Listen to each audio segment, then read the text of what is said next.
Que la paix d'Allah soit sur vous, ainsi que sa miséricorde et ses bénédictions.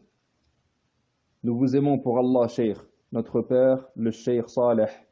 Avec vous, Basil Al-Anzi. Je fais partie des membres chargés de la prédication de la ville de Dammam. Qu'Allah te bénisse. Qu'Allah vous fasse miséricorde, Cheikh. Comme vous le savez sûrement, l'étudiant attend avant tout ce que va faire son maître, tout comme l'enfant attendant ce que va faire son père avant lui. Et en cette période, surtout dans les villes de Dammam et Al-Khobar, nous devons subir la multiplication des concerts, de la mixité et d'autres choses similaires. Et tout comme une personne malade qui se demanderait où se trouve le médecin, avons-nous aussi alors le droit, en tant que prédicateurs débutants et étudiants en sciences religieuses, de nous demander où se trouvent nos savants de tous ces changements qui évoluent à une vitesse très inquiétante pour nous. C'est-à-dire que nous en sommes arrivés à ce que les routes soient fermées pour l'arrivée d'un artiste célèbre. Et il est impossible de raisonner les gens, voire même sa famille, mis à part les personnes qu'Allah a guidées. Nous aimerions donc que vous nous conseillez à ce sujet, qu'Allah vous récompense en bien et vous améliore. Conseiller qui? Nous, en tant que prédicateurs. Premièrement, tu dois savoir quelque chose de très important au sujet de l'œuvre d'Allah, le très digne et le tout-puissant. Allah éprouve les gens durant leur vie. Il teste la personne par son obéissance et sa désobéissance, tout comme il éprouve les sociétés par son obéissance et sa désobéissance. Et il teste les gens par une forte présence de la religion ou une faiblesse de celle-ci, voire même par plus encore. Les gens furent éprouvés par le polythéisme qui par la suite disparut, et ils furent éprouvés par les innovations introduites dans la religion et qui par la suite disparurent, et ainsi de suite. Donc parmi les œuvres d'Allah, le très digne et le tout-puissant, sur lesquelles l'homme doit réfléchir, c'est qu'Allah, pureté à lui, retient et répand sa générosité. Il est celui qui retient, Al-Qabid, et celui qui répand sa grâce, Al-Basit. Et ce sont là deux de ses plus beaux noms qui sont employés ensemble. Il retient et il répand. C'est-à-dire qu'il répand sur les gens ce dont ils ont besoin au niveau matériel, tout comme il retient cela. Et il répand sur les gens ce dont ils ont besoin au niveau religieux, tout comme il retient cela. C'est pour cette raison que nous sommes impressionnés de la manière dont œuvre Allah, pureté à lui. Il y eut Adam, que la paix d'Allah soit sur lui, et sa descendance suivait l'islam et elle n'adorait qu'Allah seulement. Puis le polythéisme apparut quelques siècles plus tard au sein de sa descendance alors qu'ils étaient peu sur terre. Puis vint Noé, que la paix d'Allah soit sur lui, le premier messager à être envoyé, et celui-ci vécut longtemps. Le polythéisme apparut pour la première fois sur terre, et lui fut le premier messager à être envoyé. Il demeura 950 ans et très peu de personnes acceptèrent son message. Allah le très digne et le tout-puissant, de par sa volonté globale, autorisa alors que cet acte ait lieu sur terre. Et pourquoi autorisa-t-il que le polythéisme ait lieu et pas autre chose? Afin donc d'éprouver les gens.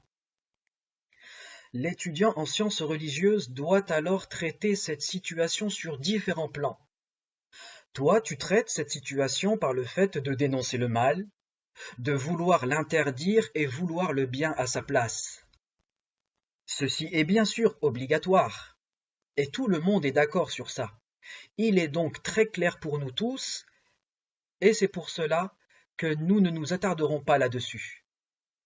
Cela dit, ce que tu dois savoir à propos de cette situation comme pour d'autres, c'est le fait que ceci est lié à la sagesse et à l'œuvre d'Allah, le très digne et le tout-puissant. Pourquoi donc Allah autorisa-t-il le polythéisme? puis qu'il les éprouva en leur envoyant son messager Noé, à qui il donna la victoire, puis que la situation changea sur terre, puis qu'il ne resta que les 3 enfants de Noé, que la paix d'Allah soit sur lui, et nous fîmes de sa descendance les seuls survivants, et qu'après ils se répandirent sur la terre. Tous ses descendants étaient pourtant monothéistes, car ce sont eux qui montèrent avec lui dans son bateau, et qu'après leurs familles se répandirent sur terre. Puis le polythéisme et les pratiques religieuses inventées apparurent de nouveau, et voilà que la situation recommença. Ce que vivent donc les gens est une épreuve voulue par la volonté générale d'Allah. Et ceci est dans la nature de l'œuvre d'Allah, le très digne et le tout-puissant. Et cette épreuve générale, elle est pour qui? C'est une épreuve afin d'éprouver lequel de vous agirait le mieux. Donc, pour tester les gens, les sociétés, les communautés et voir ce qu'ils vont faire. Nous voyons par conséquent que dans ce qu'il se passe, et nous devons impérativement savoir qu'il y a une sagesse d'Allah le très digne et le tout-puissant dans ces faits, que ceci n'est donc aucunement en contradiction avec sa volonté générale, mais que ça va à l'encontre de sa volonté religieuse. Et pourquoi mettons-nous l'accent sur cela? Car ce sont des événements qui défilent et qu'il est impératif de toujours porter un regard juste sur les faits. Quelle est donc la manière d'analyser les faits à la lumière de l'islam et des sciences islamiques? Premièrement, il faut regarder les faits comme étant l'œuvre d'Allah, le très digne et le tout-puissant. Si tu les regardes à travers le fait que c'est l'œuvre d'Allah, le très digne et le tout-puissant dans sa création, et que cela vient de lui, comment ceci peut alors nous surprendre? Comment ce qui se passe dans le monde peut nous étonner? Il y a eu un grand changement en passant du monothéisme au polythéisme, mais aussi l'inverse, car à plusieurs reprises, le polythéisme laissa place au monothéisme. Allah, pureté à lui, fait donc ce qu'il veut à ses créatures. Tu dois par conséquent regarder quelle est la sagesse en cela, puis voir quel est ton devoir religieux vis-à-vis de la volonté générale d'Allah. Et ce qui est demandé aux savants et aux théologiens, c'est de répondre à leurs devoirs religieux quant à ce qui se passe par la volonté générale d'Allah. Tu sais alors que ce qui se passe arrive selon la volonté générale d'Allah, le très digne et le tout-puissant, et que ce n'est qu'une épreuve et un examen d'Allah pour les gens. Ce premier point concernait donc l'unicité d'Allah. Et quant à ce qui se passe sur terre avec les guerres, les conflits, les catastrophes et même les différends familiaux, tu dois les regarder en te demandant pourquoi tout ça se produit, car il y a une sagesse d'Allah, le très digne et le tout-puissant, dans tout ce qui se passe. Tu as par exemple des frères qui vivent dans une même maison, et une fois que leur père décède, ce n'est pas juste un différend qui surgit entre eux, mais carrément de la haine. Tu les vois s'ignorer et ne plus se fréquenter. Et dans d'autres cas aussi, l'enfant ne salue même plus son père ou sa mère. Ces faits ont été voulus de manière générale par Allah, et tu dois donc les regarder dans un premier temps sous l'angle de l'unicité d'Allah. Pourquoi? Car les personnes qui regardent ce genre de faits sous un autre angle, elles ne les abordent pas comme venant de la volonté d'Allah, le très digne et le tout-puissant. Ceci est donc le premier point. Le second point, c'est que ce genre de situation te montre que les personnes qui assistent à ces choses-là, elles ignorent certaines choses de la religion et elles ont un problème dans leur pratique de l'islam. Où en étions-nous alors de cela? Nous qui pensions que les gens détestaient ces choses, alors que c'est plutôt l'inverse. Il y a une bonne partie des gens qui veut ça. Et ceci nous oblige alors à leur expliquer certaines choses et à leur rappeler le bien. Et comme je t'avais dit, parfois nous donnons beaucoup d'importance à ce qui est secondaire et parfois nous nous focalisons que sur les interdits. Et parmi les causes de ceci, c'est que les gens ne sont pas éduqués comme il se doit, même au sein du foyer. La personne éduque les siens en leur disant « ça c'est interdit, faut pas faire ça, toi fais ci, toi fais ça ». Mais si tu fais un peu l'effort de les éduquer à obéir à Allah, à suivre le Coran, à se rappeler d'Allah, etc., tu verras alors ces mauvaises choses diminuer. Emmène ton fils prier à la mosquée et apprends-lui comment invoquer Allah. Prends du temps avec ta fille pour lui expliquer le sujet du voile, ce qu'il représente, que c'est une obligation de le porter, et qu'il n'y a pas de choix en cela, car c'est Allah le très digne et le tout-puissant qui l'a obligé. Qu'est-ce que vraiment le voile? Pourquoi te voiles-tu? Etc. Il y a donc aussi cette réalité qui nous pousse à être attentifs quant à l'éducation que l'on donne et la manière dont on participe à l'enracinement de la foi au sein des nôtres, ce qui aura alors pour effet qu'ils n'iront pas d'eux-mêmes à ces mauvaises choses. Ceci était donc le second point. Le troisième point, c'est au sujet de ce que tu as évoqué. Allah le très digne et le tout-puissant a donné des responsabilités aux savants religieux. Et il nous est obligatoire de croire que ces derniers font leur devoir. Et le fait que les gens suivent ou pas leurs conseils, ceci n'est aucunement une condition pour que les savants aient rempli leur devoir. Les savants et théologiens font ce qui leur est demandé, une fois, 2 fois, 5 fois, 10 fois, jusqu'à ce qu'il arrive ce qu'Allah le très digne et le tout-puissant a décidé qu'il arriverait.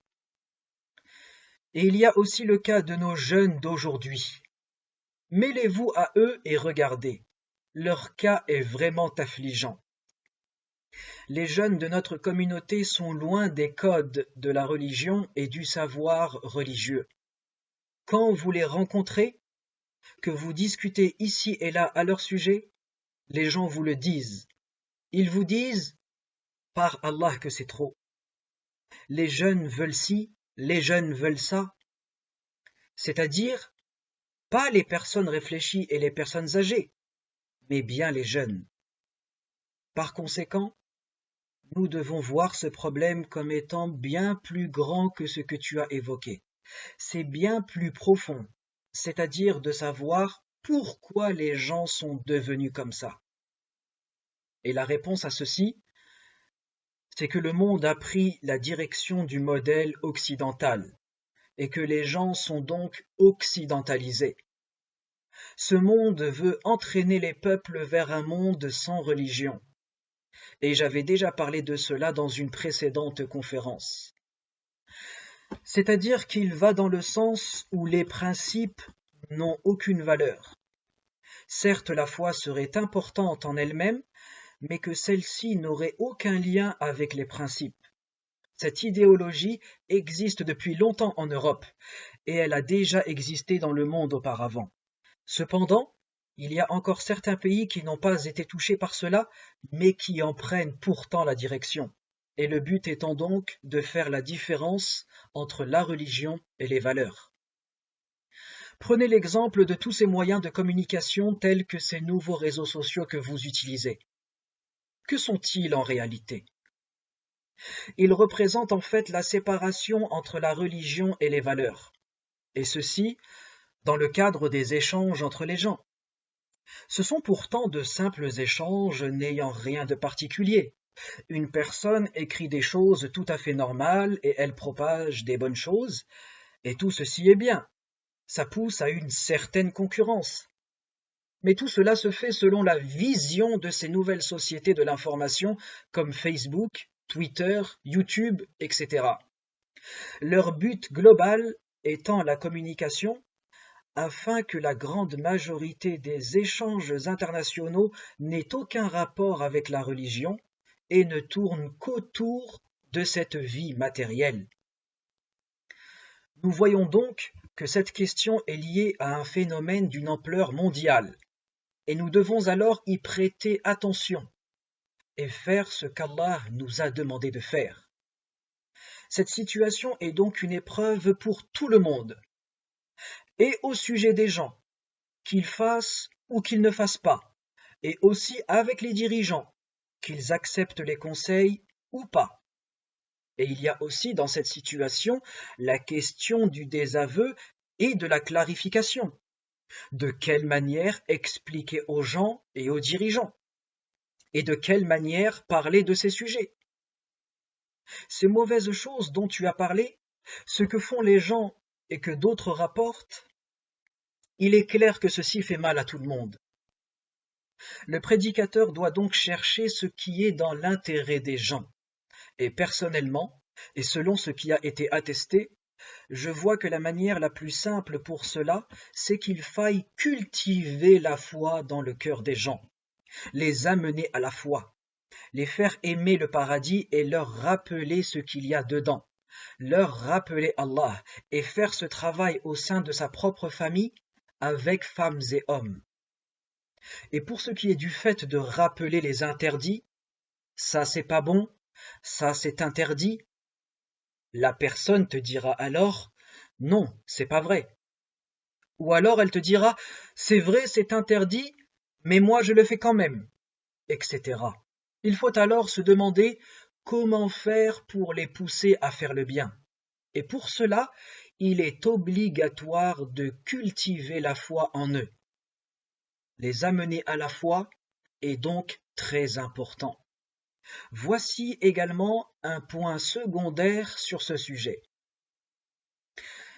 Ne prenez surtout pas à la légère la propagation de l'athéisme. L'athéisme, que ça soit dans le doute de la vérité ou dans sa négation, ce dernier est répandu. Vous devez donc connaître ce problème. La propagation de l'athéisme reniant la vérité, celui-ci concerne surtout la nouvelle génération de jeunes, filles et garçons. C'est un athéisme qui déclare qu'il n'y a pas de vraie religion, que rien de tout cela n'est vrai, etc. Et pour ce qui est de l'athéisme dans le doute, ce dernier pousse alors les personnes à douter de la vérité. L'athéisme se propage donc et il avance. Et ceci pousse à faire tout un travail de confirmation et d'affirmation. Mais quel est-il? C'est celui de fournir un grand nombre de preuves religieuses sur le caractère unique d'Allah. C'est-à-dire que les gens apprennent les preuves démontrant l'unicité d'Allah dans sa seigneurie, qu'il existe bel et bien, et de simplifier cet apprentissage aux gens pour qu'ils connaissent ces preuves et y croient fermement. Et même si tu te dis que les gens qui viennent à la mosquée croient et prient déjà, tu dois quand même leur amener ces preuves religieuses et leur faire comprendre que tu les leur as dit afin que eux les transmettent à leur tour à leurs enfants, à leur famille ou à une tierce personne par exemple. Appuie bien sur ce point et eux transmettront aux autres. Ce sont donc là des points très importants qui demandaient à être traités par ta question.